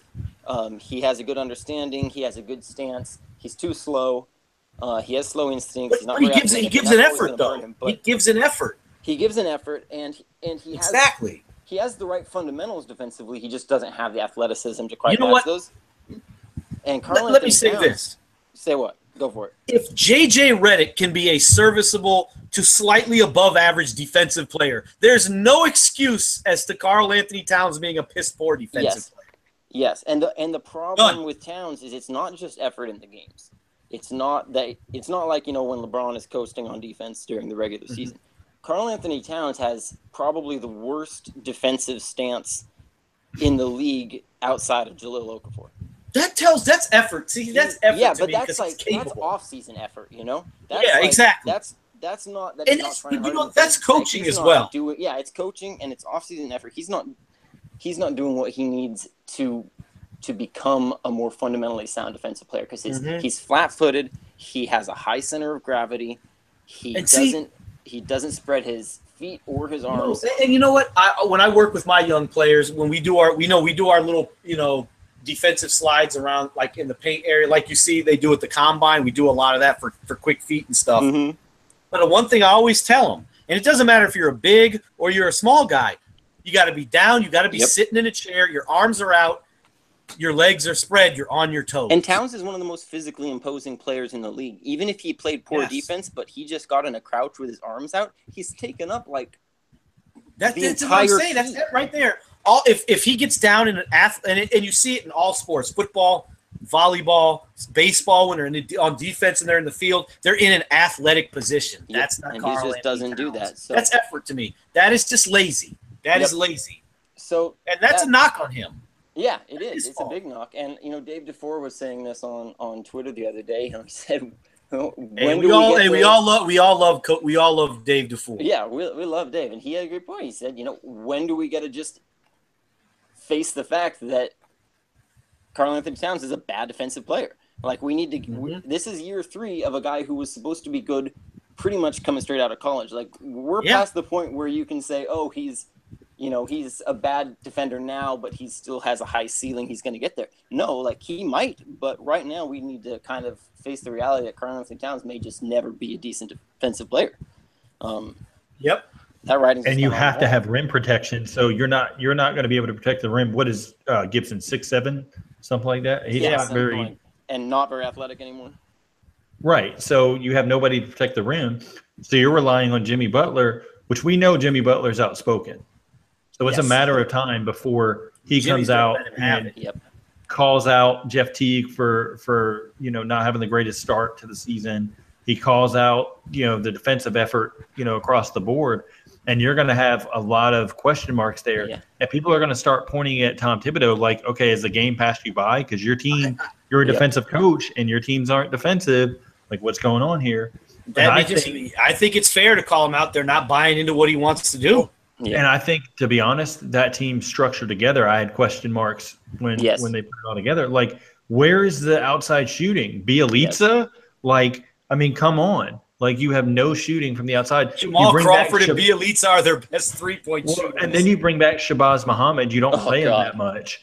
And so he's a post-up, old-time player. Like, he posts up, he gets a hook shot or an up and under. Like, that's his – and he'll make the random three here and there. Yeah, it's just not, basically to me, the player that I've seen that gives a huge amount of effort and doesn't get enough playing time is Tyus Jones. Oh, I love Tyus Jones. I don't understand how you're playing Teague, obviously because of the contract and things like that. But, you sign guys like Aaron Brooks to a contract. Like, Aaron Brooks isn't going to give you anything. He's going to give you nothing defensively. And if he's not making shots, he's terrible. You have Gorgie Jang coming off the bench, with a huge contract that you should be able to move now. Yes. That should have already been a move they made. They needed to get more depth, more perimeter shooting, and they didn't do that. Like, you had your chance to get guys like Ian Clark. Anthony Morrow. Morrow. For shooting. Yeah, but I don't think you can play him a ton of minutes because of the defense. Yeah. It's not like they're getting a defensive effort out of most of the team. And Thibodeau was going to play these guys 39, 41 minutes a night. 3 guys average 40 minutes a game. And you're going to run these guys into the ground. Like, can you imagine that they signed Jeff Teague over George Hill? Yeah, it doesn't make sense. That made no sense. George Hill is a Thibodeau guy.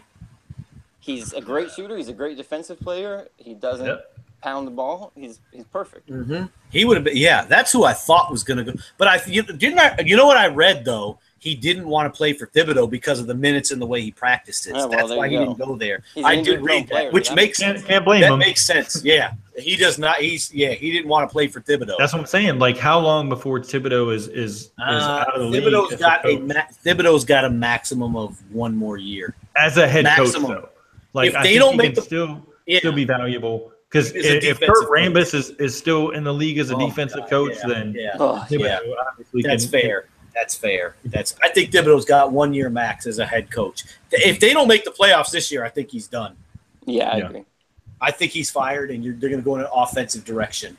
I'm going to give a couple of my – I'm going to stick more to the player side because you guys touched on the teams, but I will touch on one team who's been a disappointment, and we all know it's going to change, but it's got to be the Golden State Warriors. They've been bad. They're 3-2 because they're talented. They have not been great though. The China defensively, they have been trash. That's what bothers me the most. And offensively, I don't know if it was you, Brett, but you're seeing Draymond Green and Kevin Durant. Obviously, Curry does what he does with the passes. But with Draymond and Durant, they're just making dumb decisions. Offensively, and the turnovers are killing them. That's part of the turnovers problem. Have been brutal. Yeah. And this is not Golden State. What I simply see this as a team. They are bored and they're ready for the playoffs to start right now. I think that's what it is. They want the playoffs to start. I think it's a combination. They had the China trip, which is jet lag, and I think that they don't really take the competition serious because no, they don't. They don't. If you looked at the preseason, every national writer, not a single person picked against the Warriors to win the NBA championship. So in your head, wouldn't have either. Do you get a little complacent? You know, I think it's that typical. This is now their fourth straight year of being the best team in the NBA. They should have won the title 2 years ago. We know that. Draymond doesn't go down. They're three-peating. They're a three-peat champion. Correct. We know this, and I still think Durant goes there if they would have won that year too. I still think he would have went, but I just think it's one of those things. Championship-itis. Hey, let's get to the playoffs. We'll coast. We'll see. I think they're going to turn it around. They're still going to be the number 1 seed. They're still going to win 60 games. They're going to get to, unless injuries happen, of course. But if they stay healthy like they have, they're going to get the 1 seed. They're going to win 60-plus games. They're going to get to the finals. They're going to have to get a consistent rotation. Like, you're going to have to figure out, is David West in or out? Yeah, I think he's out. You're going to have to figure out, is Swaggy P in or out? I think Swaggy. I like Caspi and I like Swaggy. I think McCaw's out right now. But then you lose McCaw in the offseason, potentially. So you're kind of at a conundrum. I think that's where that's a good point because I think that's where the problem comes. Right now, I like Swaggy. He's a better shooter, and we saw what he can do defensively with the Lakers last year. He's not a bad defensive player when focused. And then is this the year that teams kind of wake up on Sean Livingston and realize, okay, he's a post-up player. I think they have. And you basically take away that post-up, and he's forced to shoot those mid-range jumpers. That's a good point. Because what Sean Livingston has turned into starting last year and more so into this year, he's become basically their backup shooting guard. Yeah, and it's a big takeaway. Iguodala's the ball handler off the bench. Yeah, and if take away his role essentially of what he does, I mean that's I think you get rid of him and you put McCaw into that role. I think McCaw would fit better into that role than him. He's a better ball handler. Experienced enough right now. He's a better ball handler, but I think McCaw's a better. I like McCaw's potential though in those areas. I think McCaw's a better player than Livingston. But is potential going to win you a championship this year? Yeah, I think you really only have a 2 to 3 year window before teams like I agree. Milwaukee. I agree. Things like that start to get better. Not saying that they're going to win the championship, but those teams start getting better. And you start switching to Golden State has a maximum of this year, next year, and that's it. I as much as I love this maximum. Yeah, I do because I wouldn't say maximum. Because you're looking at Curry's going to turn 30 this year. Durant's and they're getting older. The guys on the bench are getting older, and teams are getting better. That's just my concern. Maybe maybe an extra year this year, next year, and possibly the year after. Max, where they're at. That's fair. Yeah. 2 year realistic. Yeah, I think that's what I'm more thinking. Realistically, 2 years. Down. Yeah, because I think Milwaukee's coming. I like Milwaukee. They're coming. You know, I don't want to get into that because when that's they have to pay Clay. Are they going to lose exactly. Clay? Well, and Clay have to said move him? Like, Clay said he wants to say it. He'll take less. I remember seeing that. But even you say that now, but even and if you Clay don't win a takes championship, less, like Clay could take $5-6 million a year less. Draymond could do the same. Even so, assuming Durant resigns next year for the Supermax, he will. Even if Clay and Draymond take those discounts, the Warriors are going to be $200 million in tax payments a year. Yeah, see, I think that's where you need just guys. In tax. That's why you need Jordan Bell and Patrick McCaw to really develop. Right. I think that's really the key with them is those guys like that. But you've got to get guys that are lower value contracts. And guys like Caspi are going to come in and take the minimum to win a championship. You're going to get guys like that. But also, here's the flip side. Here's the flip side, Matt. By giving Nick Young their exception, they were only able to sign Bell to 2 years instead of 3 years. Yeah. They did the same with McCaw, who's for 2 years. So they need, on the one hand, they need those guys because they're going to have gaps to fill. On the other hand, if they keep giving Bell good minutes and they start, he's a guy who's going to demand. You're looking at Bell when he's up. He's looking at 15 to 18 million. I mean, that might be why they're not playing McCaw too much right now. Is because if he has a great year, McCaw's going to be getting 10 million a year, and suddenly you don't get to keep him. You're looking at so McCaw they're in this weird area where they need to develop their young players for the future. But if you develop them too much, they're looking at 10 million plus each. Exactly. So it's kind of that's fair. That's actually a really good point. They're actually in a tough position, even though it doesn't seem like it. They are. They are. It's not. It's they got. Because questions. I mean, champagne problems, but like Curry's going to be 30 in March. KD, I think, is around the same age. He's the same age as he's going to be 30, or he's going to be 30. Draymond and Clay are closing in on 30. So that they're getting older, which isn't bad because I think Steph is going to be just as good at 33 as he is now, basically, because his game's not based on athleticism. Same thing with Durant. Durant's game's not really based on his athletic ability. He is athletic, but he's able to shoot well enough that his game will translate. Yeah, so he'll be able to get a shot up. Draymond Green, if his athleticism goes a little bit, then that's a guy I'd be concerned about. Because you got to look at teams like like the Spurs. They have pieces there. Yeah. And Dejounte Murray. Yes. Things like that they could sneak stay relevant. And people are thinking like right now, like OKC and Houston, like those teams. That might be right now, but you're not looking at the future of a team like a Utah once they start growing together. Mm-hmm. You're looking at like a team like Memphis, Milwaukee, different Philadelphia, even. Yeah, Philly. They're going to have to figure out. I know we'll talk about them. Yeah, we're about to get there. Figure out who's going to be that 1A to 1B. Is it going to be Embiid or Simmons? Yeah. I think it's Simmons. I think Simmons is the best player on the team. I'm saying, and I thought this early, and I said it over the summer. You saw it, Pete. Charlie and I were I think Simmons is going to be the best player in the NBA in 3 or 4 years. I know Giannis is. That's how high I am on Simmons. See, this is one of your Knicks top two. But Giannis can't shoot either. Giannis cannot shoot either, and look what he's doing. I like Simmons. I think Simmons is that guy. Giannis's work ethic apparently is second to none. That's true. But Pete, you should. And he's only 22. You should be on my side, Pete. You're a Sixers fan. I am a Sixers fan, but I'm not. I'm a realistic fan, and if I had to take Antetokounmpo and Simmons, definitely, I'm taking Antetokounmpo right now. I mean, but as far as long-term value, your second or whatever generation it's going to be, your next generation of stars. Real quick, I hope Byron's not here, but I hope he eventually watches this. Giannis Antetokounmpo is better right now than Penny Hardaway ever was. You can't put that in a category though because Penny had so many injuries. No, I'm just saying that you can. Penny had you can't because remember, God forbid, Giannis, like he said, Giannis is only 22 years old. Doesn't matter, but let Much better Antetokounmpo player blow than his Penny. knee out, and then you're going to sit. Yeah, that's true. But he was much better at this age than Penny ever was. Yeah, but I don't see. I hate comparisons of. I know different you generations. do. The It's style tough. of play is totally That's different. fair. But you know what? I think Giannis would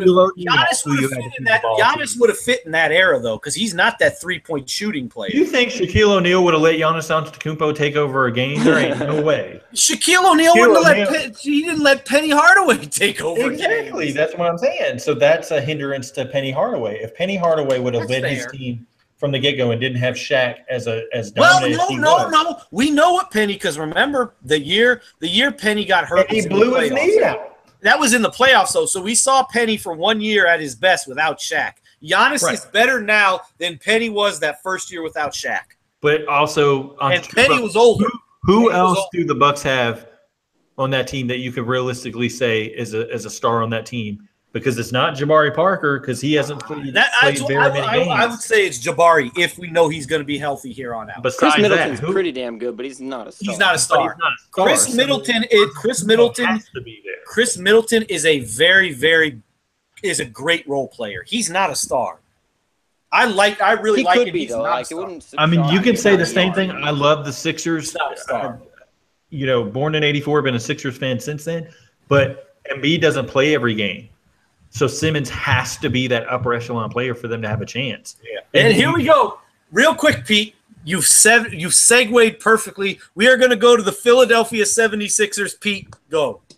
I mean, looking at Simmons, if he underperformed, you know how bad the Sixers fans would have been all over that.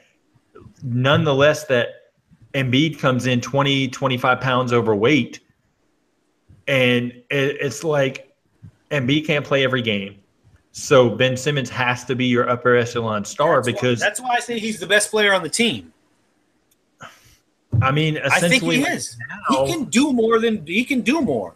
He can do more than Embiid can on the floor. But as far as he plays as more dominant, I think you have to say it's Embiid because of the position he plays. Yeah, but here's my thing with Embiid, and you noticed it, Pete, yesterday. You agreed. You said it. I said it. He gets way out. Ben Simmons, I don't think, gets out of control. Embiid gets out of control way too much. That's because he feels like he's losing touches in a sense. But you also have to look at how this team is constructed. So you have Jared Bayless, who only played in 3 games last season. Jared Bayless comes in. He's told this year, okay, you're playing off the ball as the 2 guard. Yeah. All you have to do is knock down shots. Yeah. You've got Redick. Who comes in as the veteran, and you can see it on Redick's face. He knows, all right, there's a lot of growing pains. And I honestly, people can say what they want. I don't think JJ Redick's as happy as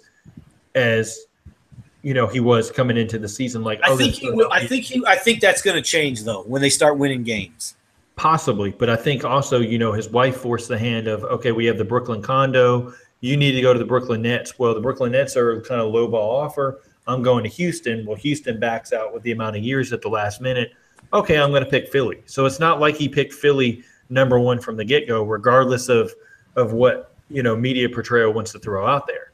Now, I think he can help the team not only on the court, helping the shooting of Fultz once he gets healthy. And Stauskas. Stauskas is an afterthought as far as this team. Damn! You have soured on at all. I love Stauskas, and I still do. You have soured on Stauskas. I have not soured on Stauskas. I didn't say that. I think he's an afterthought for the team. Okay, that's fair. That's the role. He has no role on this team. Where are you going to play him? Real quick, Pete. I don't mean this is completely, but thank you, Sacramento. They're giving Boogie Cousins a standing ovation right now.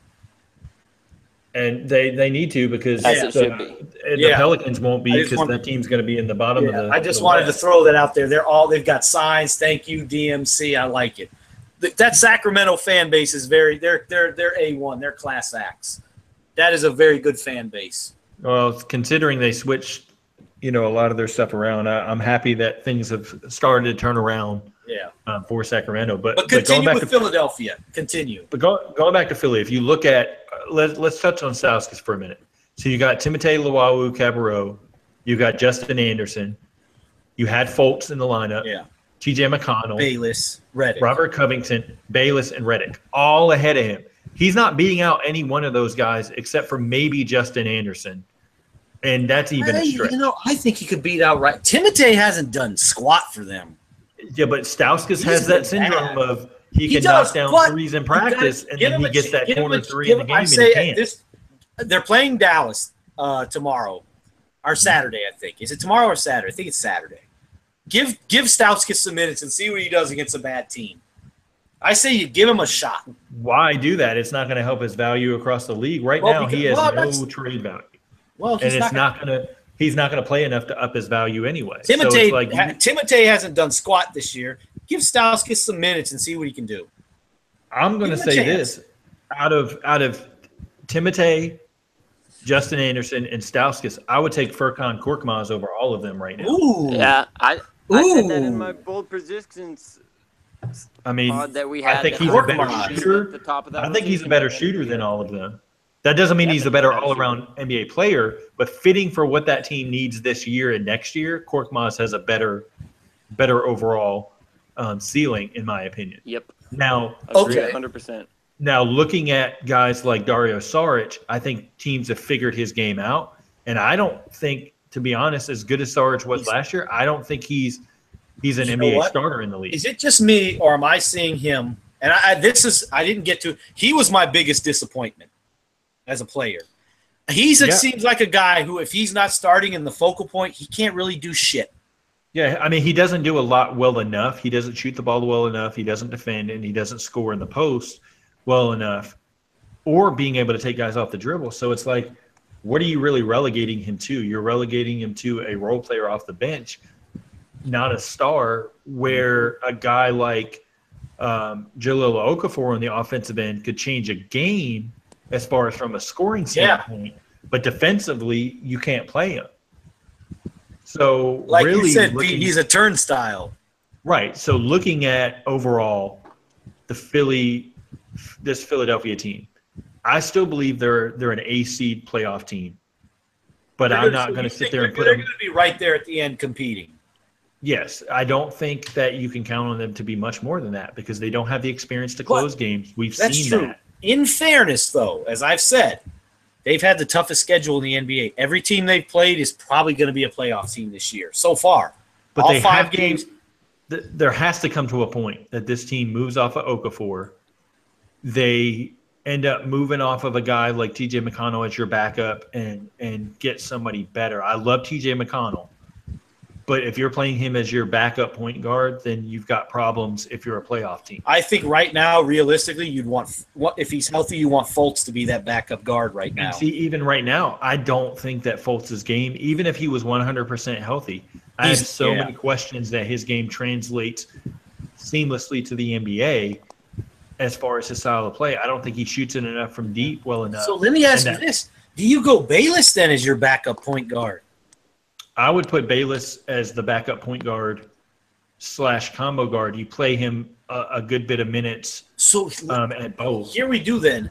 How about this? You start Timotei for the defensive purpose. You wouldn't start Timotei? What about Korkmaz? Do you start Korkmaz? You can't start Korkmaz. He hasn't played in the NBA game yet. That's the thing. Who do you start? Or do you go? Or what do you do? Like you start Bayless, and then Simmons comes out. Bayless moves to the point. I mean, you could do that, and then Bayless comes out, Simmons comes back in, and now he's back at the point. That's what I'm saying. If Bayless is your backup point, if you're gonna start him, then you have to do that. But if you're not gonna start him, do you go Korkmaz? Do you go Stauskas? Do you go Justin Anderson? I guess you could put Bayless in there because essentially for me, I think on paper, yes, you have Ben Simmons as a point guard. But really, he's a front court player. Yeah. Offensively, he's the point guard. On offense, he's the point guard. Right. So your front two would be Covington and then Simmons, and you've got Embiid in there once he's able to play. Yeah. More than 50 games. Bayless and then Bayless and Redick. Yeah, JJ and Bayless. So essentially, you'd go with Simmons goes out. You bring Timotei in. You slide Bayless down to the point. And then you've got off the bench, you eventually would want to have, I think it's going to be not this season, so Sixers fans don't kill me, but I think eventually it's going to be Korkmaz in there as your backup too. And then you're going to have to figure out what is Timothy Luwawu at the 3? Is he athletic enough to take that backup wing spot? I still like Saric at the 4, which Saric could really go up to the 5 if he needed to kind of take guys off the dribble, things like that is kind of where he should be. And, and he's a really good ball handler for his size. And then you don't want to count out Rashawn Holmes. Yeah. Will take those minutes that Amir Johnson has right now. And that's the one thing I want. Amir Johnson should not be playing. Yeah, but it's Amir Johnson or Jaleel Okafor. I'm taking Amir Johnson. Oh, man. Amir Johnson has been so Okafor cannot do anything other than hold the ball in his hand, palm it, between his legs. I mean, I've watched every Sixer game, and there are moments when I look at Amir Johnson, and he's trying to do way too much on the offensive end, and it just pisses me off. Now Okafor's offensive skill set, as far as ISO in the post, is very skilled. But that's not enough for me to put him on the floor. Are you taking Amir Johnson because he's better defensively? Correct. And he's a bigger body that can rebound. I would say he's a bigger body. He's a better I don't know if he's a bigger body, but he's a better rebounder. He's a lot thicker, that's for sure. Okafor slimmed down, though. That's true. Good point. Good point, Pete. Thank you for putting me in my place. Well, I mean, I feel like overall the Sixers team, as high as everybody, and Matt, I know you've got them 3. Yes, I'm still there. I'm there. I like them. I'm not trying to throw shade at you for. No, that's fair. No, I get. I know it's. I have to remain optimistic. They could be 10th this year. Yeah, I have them. I have them as 8th. I have them above Indiana and Detroit. But I mean, right now, you look at Indiana. I mean, they've got Oladipo, Miles Turner when he comes back. They have pieces. You got Sabonis. Orlando's got Aaron Gordon, who's real quick, surprise player Aaron Gordon, fantastic this season. Granted, 2 games, but come on, he's great. And then you got to throw Detroit in there, like if they can figure out, somehow to get away from, kind of the style of play that they tend to drift towards late in games. Yeah, I think that they'll be okay. You're fighting you're fighting with Miami, Charlotte, Detroit, Orlando, Indiana, all of those guys right there. Sorry, Alana, I'm not high on Miami. I think they're a borderline playoff team. Exactly what I thought they'd be going in. See, I had them 6th because I thought they would take a leap. You also got Whiteside out right now. Whiteside's a big part of what they do. Yeah, I've got them 6 as well. Hey, you know what, though? You know how I feel about Whiteside, so. Yeah, but see, Whiteside to I'm me not is surprised on him. See, Whiteside is what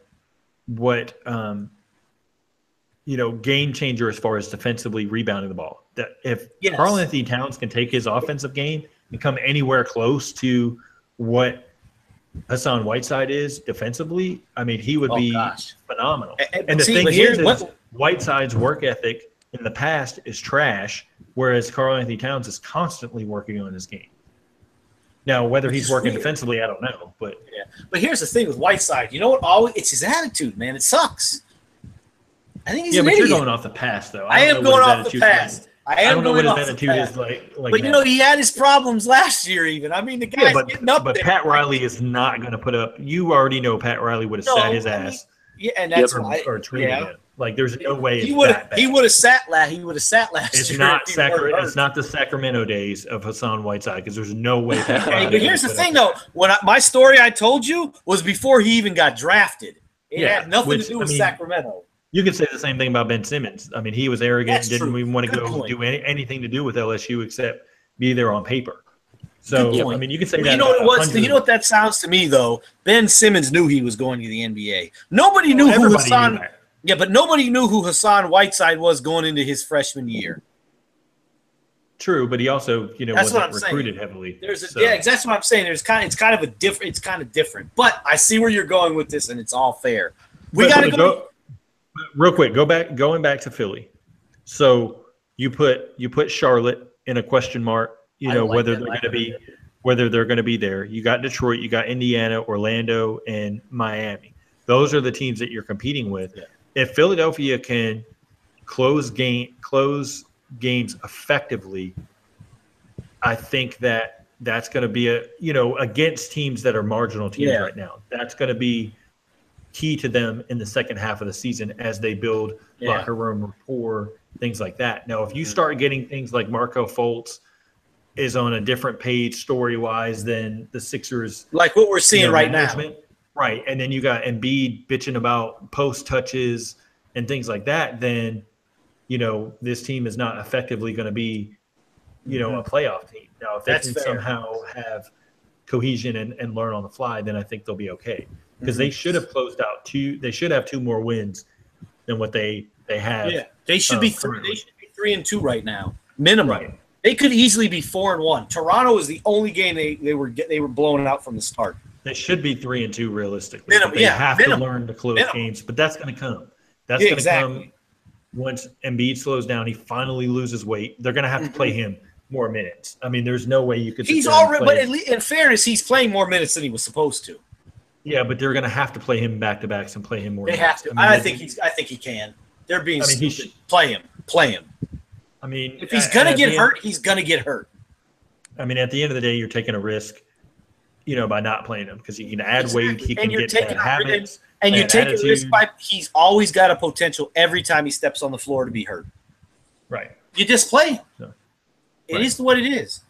But I'll say this. I think there's only 5 locks in the East right now. And I'm going to say one, Cleveland, Toronto, and I'm not going in any particular order, but Cleveland, Toronto, Washington, Boston, and why am I Milwaukee? Milwaukee, yeah. Milwaukee, yeah. Those are my 5 locks. Is Milwaukee really going to be a lock, though? Because I think so. Because the East is weak and you got Antetokounmpo. I think he's good enough.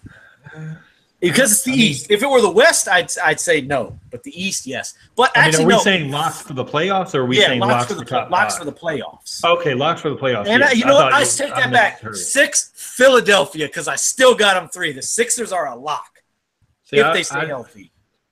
I have question marks whether to put Milwaukee in the top 5 just because you can't rely on one player.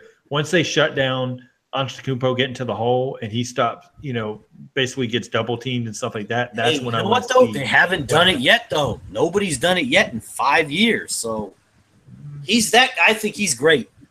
But we have to go to Brady because he's been silent. Brady, your thoughts on the Sixers? Sorry about – I know Pete can go. This is his team, so that's fair. He's the voice here. Yes, Pete is our Sixer. He's our Sixers guru. What about you, Brady? He's got the words there, but and remember they've had the toughest schedule. I feel pretty much the same way that Pete does. I'm highly optimistic about the team, but they're still in the process of putting it together, and that pardon the pun with the process, but that process is still ongoing, and it's going to be for needless to say, Brady, you're not as high on them as I am.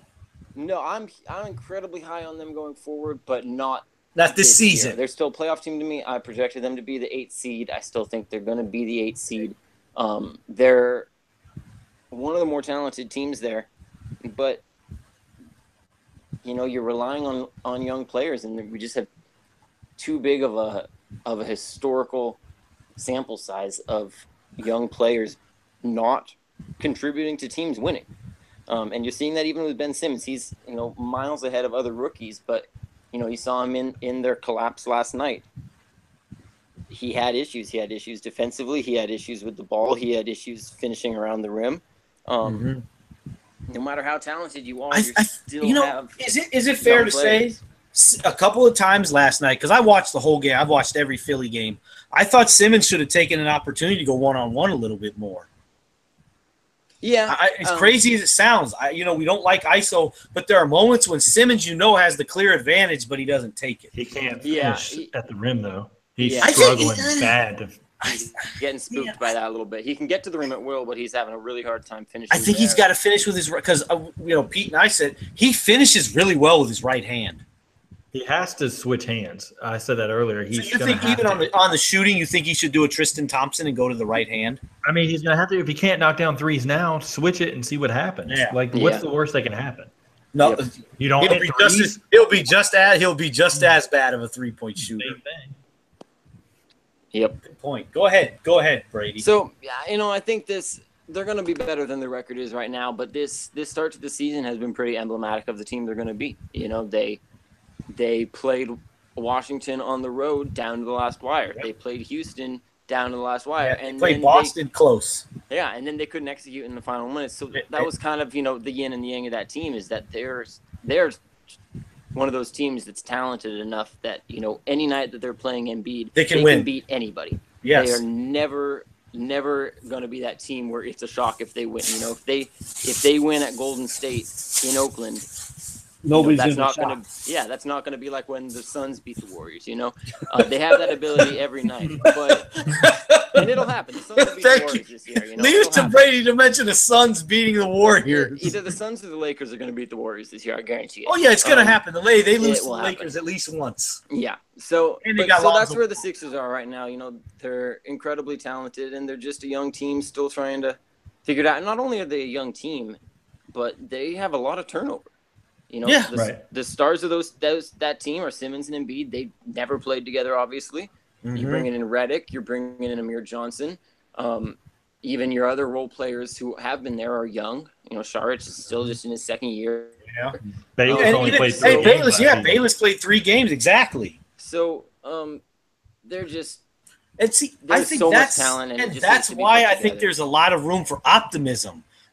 Basically their main guys are all new this year, and they've been in every game but one, and every game they've played gets basically a playoff caliber team. But let's not get crazy here, though, because you got to look at the other side. Because I'm very even keeled. Like I know you are. I don't get overexcited. And, how I am, Pete. I had Minnesota in the conference finals a year ago. So many teams have gotten so bad. Like I think you're going to see. The Knicks be really bad. They're going to compete with Chicago's the Bulls. Going to be really bad. You've got Atlanta took a huge step back. All these teams are worse. Even looking at the Western Conference, people were Utah's so high. Worse. But Utah they're going to be competing, but they're still worse. The Clippers are worse. Yeah, but they would still 9 out of 10 games they would beat Philadelphia. Like I'm talking about teams that Philly should be able to. I think Philly can beat the Clippers. I think Philly can beat the Clippers. They're going to win one. They're going to win one of the 2 games against the Clippers this year, if not both. I'm calling it. Patrick Beverley. There's my hot take for the day. All right. Patrick Beverley. I look forward to Blake Griffin going against Ben Simmons. That's for sure. Blake Griffin. Speaking of Blake Griffin, so he's been fantastic. He now has finally taken that ugly mid-range shot out of his game and converted that to a 3-point shot. So kudos to him because he was never developing his post game. So I'm glad he at least, did the smart option and stepped back a little bit and got the extra point. Can I say something real quick on that, on Blake Griffin? Because I talked to Byron earlier. He wasn't able to make it tonight, but his biggest surprise player was Blake Griffin. Yeah, he's looked good. Byron really likes what Blake Griffin's done. And Byron is not a Blake Griffin fan, but he likes what he's done this year. If Teodosic would not have gotten the plantar fasciitis, thing that's probably going to linger the entire season for him, I think that Teodosic for DeAndre Jordan and for Blake Griffin's game, I think it was perfect because it put him in perfect. Now it's going to be Austin Rivers. Yeah, Austin Rivers is so bad. I don't think he's that bad. He's pretty horrible. I don't think he's when you say I don't think he's that bad means he's a bad player. You're just trying to be nice. He's not trash. Like he's not good. I don't think as a starter, he's definitely trash. If his dad was not the coach, he would not be in the league right now. No. He would not be. The only other team that wanted him was the New York Knicks. You know why it's hard for me to say? The reason I say it's hard for me to say that, it's tough because I get it. He was a McDonald's All-American. He was a top 5 ranked high school player, but part of that probably was his name. Part of that was his name. So that's why it's hard for me to say. I'm a Duke fan, but I still can't defend how bad he was when he was with New Orleans to begin with. Oh, he was bad in New Orleans. I don't doubt that. Then you get to the Clippers. I mean, he's serviceable in spots, but he can't shoot well enough. He doesn't defend well enough. He can't run point guard. I mean, didn't he shoot close to 40% from 3 last year? I mean, he's still not a good shooter. Like, yeah, I mean, the percentage is saying that. I just don't think. I think his jump shot is awful. I mean, he does that. Mo Harkless shot over 40%. Do you think Mo Harkless is a good shooter? Hell no. So what does that tell you? No. I mean, you've seen Austin. What is it? Austin Rivers is like way out. that ugly jump shot he's got, but it is what it is. I don't know. I'll say this: I don't want Austin Rivers taking the game-winning 3 for me. No, I don't want Austin Rivers even in the game for the game winner. Maybe defensively. Maybe defensively, he's okay. Defensively. Not even then. I'd rather have. He's okay. He's a serviceable defensive player. Give me Sendarius Thornwell over Austin Rivers in 3 years. Give me Sendarius. Oh, we're talking about now, though. We're not talking about 3 years from now. Right now, I would even give rotation minutes to Sendarius Thornwell. Not consistent. I think what we've established here. I think what we've established here is that Pete Toll does not like Austin Rivers. No, I don't dislike Austin. I just don't think he's a vital piece to a key NBA team. Like, it's just not. He can be an 11th man on a good team, right? I'll give you that. There you go. I could be an 11th man. I gotta be fair to Austin Rivers. I mean, I'm not going to trash Austin Rivers, but I just don't think he does enough to be a starter at the 2-guard spot for the Los Angeles Clippers for them to be successful. That's true. I'm going to say this before we get out of here because we have gone a while, which is good. We've had a lot to talk about because it's been almost 2 weeks. It's been a while since you. Yeah, it has, man. And we'll get on again next week. I love this Philadelphia team. I texted Pete. I think it was yesterday or the day before. I love this Philly team. I do. They're my favorite team to watch in the NBA right now, Pete. They're not my. I'm not like a Sixers fan, but they are my favorite team to watch right now. I love Ben Simmons. I think he's going to be the best. I think he's going to be the best player in the NBA in 3 or 4 years. I'm saying it now. I figured you'd be tuning into the Sacramento Kings with. I got it on now. I am watching. Right, Buddy Hield's playing tonight. He's hooping tonight. And Buddy Hield's also a 6-man as well. Yeah, that's right. No, he's a starter. No, he's a starter on the Sacramento Kings. Yeah, but not for long. Wait till Bogdanovich gets more playing time. Unless Buddy Hield gets 30 tonight, then he's bought himself. He's bought himself. They could go with the Aaron Fox in a 2-guard lineup. You know who I actually like? I like that they're going Justin Jackson at the 3. I don't mind that at all. I like Justin Jackson. Well, their other options are Malachi Richardson and Garrett Temple and Vince Carter. So, but I like Justin Jackson. I like what he can do for them. Speaking now that I've mentioned Justin Jackson as a good starting small forward in the NBA, we should probably cut this out. One last thing. I want to ask you guys while we're on. How bad do you think the New Orleans Pelicans are going to be this year? Very. One of the worst five or 6 teams. We all agree then because people had them even that's with Anthony Davis in the playoffs in like Why? the 7th spot, and I was like, Why? who else do they have outside of Boogie Cousins and Anthony Davis? No, Ian Clark, I like that he's in a good role. Drew Holiday is not trash, but he's overrated. They got Josh Smith, man. There's your difference maker. Yeah, Josh Smith, who they signed and couldn't even get him in the game in time. Then now Anthony Davis is going to be back. So what role is Josh Smith really going to have other than jacking threes? And he's going to be a cheerleader on the bench. You know, who knows? But Coach, put me in. How long over under on All-Star break on Alvin Gentry being fired as the head coach? I think he lasts. I go under. I think he lasts the season. I go end of December, early January. I think he lasts the season. Because I think he makes it the season. Because I think Anthony Davis and Cousins, if healthy, are good enough to win him enough games to keep his job. I think Scalabissiere with the 3. People throw out Hornacek being fired. Jim Dolan's not going to pay another coach to sit. That's not Hornacek's fault though. Their roster sucks. Yeah, and then Hoiberg they throw out. Hoiberg you can't really judge because now he's finally got a team that actually does what style. And they've played hard. They play hard. He's done a good job with what he has. Are we going to get any surprises as far as the year? Like Lionel Hollins got fired after winning 50-some games. Are we going to get a surprise? Like somebody just goes off the rail and says this coach isn't working? I don't think so, but I'll say that if the Minnesota Timberwolves win 43 games, make the playoffs, 7 or 8 seed, Thibodeau gets fired. That's what they're going to make anyway. So you might as well get used to that. I think he's right where they're going to be. I think Scalabissiere is balling. He's hooping right now. What do you have? 4 points? He just hit a 3 and he just hit a hook shot, and that's just in the last couple minutes. They're up 38-27 in the first quarter. Yeah, but they're playing. New Orleans defense is trash. This defense is trash all the way around. Like they're going to have to make a decision. Oh, De'Aaron Fox with the beautiful pass. Bogdanovich with the finish. See, wait till he takes Buddy Hield's spot. I like this. I like this De'Aaron Fox. But you know what, Pete? When we did our draft show, remember, I did like De'Aaron Fox. Mainly because he's a Houston guy, though. Yeah, but I wasn't as high on him because I thought his shooting. I was high on him because he's a Houston guy. I'll be honest.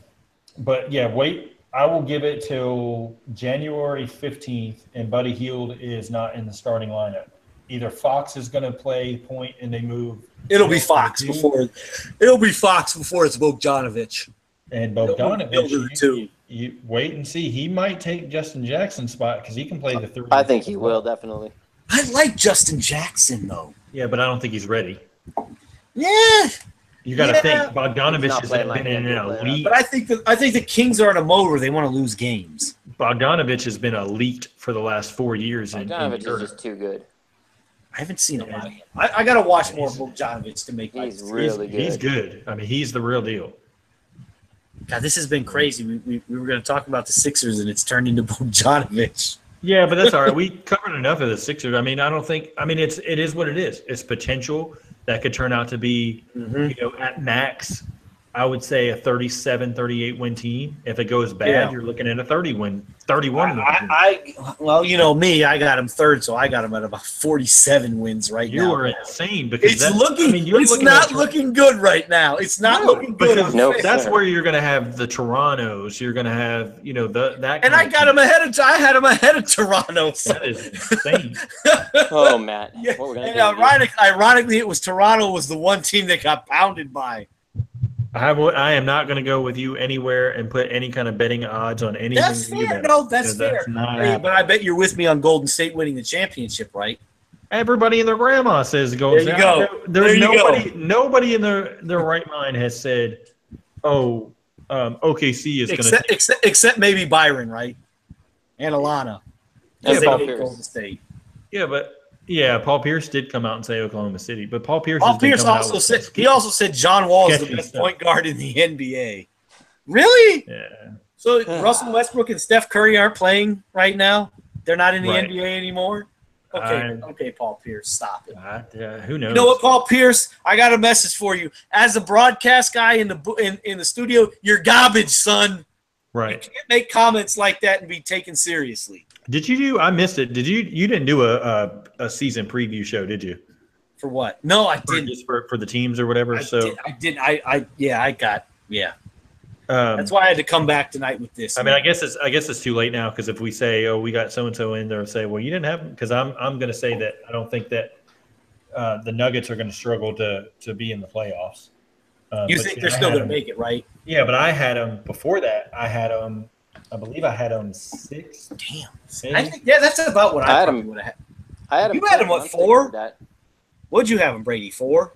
I had them 5. I had them 4 before the Carmelo trade, but then I flipped them in OKC. So I have them 5th right now. I'm still I still think they'll figure it out. I think the Spurs are going to eventually struggle. I think you're going to see it. They're just old. I know Kawhi is going to come back, but I think they surprise a lot of people when Kawhi comes back. I think they're going to stick it too. Man, I think I think OKC is going to end up 2 or 3. I wouldn't be shocked if the Spurs are 4 at the end when it's all said and done. But I also wouldn't be shocked if they're 2. I think you're going to see Houston at 4. Yeah, I would be. I see. I think that's the thing. OKC, San Antonio, Houston. It's going to be. And I would not have said that a week ago. But I don't like. Too. I mean, Houston is 4-1. Yeah, but I just don't. I mean, they're number 1 in the East, right? On the West, right? If you have a long-term injury to Eric Gordon, that's going to be a wrap. It's a wrap. What happened to Gordon? I didn't see. It was when Brady said he's hurt now. I didn't see that. I must have missed the. What happened, Brady?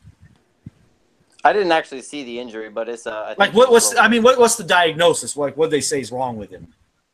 He's day to day with a sprained ankle, I believe. Okay, I didn't even know he was day to day. But that's the thing. Like his game has switched so much this year. He's gone from shooting 70% of his shots from 3 to I want to drive in the lane and try to score that. He's talking on people now. And I mean he's doing well with it. But now with an ankle injury, that could linger. You change. Now he's going to go back. Now he's going to jack threes. Yeah. So I mean that could change things there. I just think that. based on where San Antonio is every year, I think they fall second. Then OKC, I think I actually like OKC. I think they win 1 or 2 games more than the Rockets. The Rockets do, and I wouldn't have said that a week ago. See, I can't count a Houston team out, man. All these talks of Byron, and I'm always the one that counts a Houston team out. I just can't do Well, they've been fraudulent, so. I mean, we saw that. I mean, Houston teams in general. We saw what the Astros did last night. I mean, I just can't. I mean, we saw what the Rockets did in '95 when they were left for dead. They come back, they win the championship. The Rockets, somehow it always works out in their favor for the most part. I can't count the Rockets out. Clutch City. I mean, we'll see what happens. Clutch City. That's right. As far as the rest of the West goes, I had let's see. So I had Denver 6. Then I believe I had I'm not looking at it right this second. I believe I had Minnesota 7th, and then Utah would have been man, I don't know about 8 Utah. because I had the Clippers out of it because I did not. Who did you have 5 then? That's what I'm trying to. Let me see if I still have it. I don't even remember my who I had. I just know who my top 4 were. It was the same as no particular order, but that was it. I'll have to see if I still have it. Sacramento's pounding this team. Guys, I got to jump off. Sorry to cut this short. That's all right, man. That's all right. You know what? Hey, this is what we'll do real quick. I'll cut this off now, and we'll just go offline.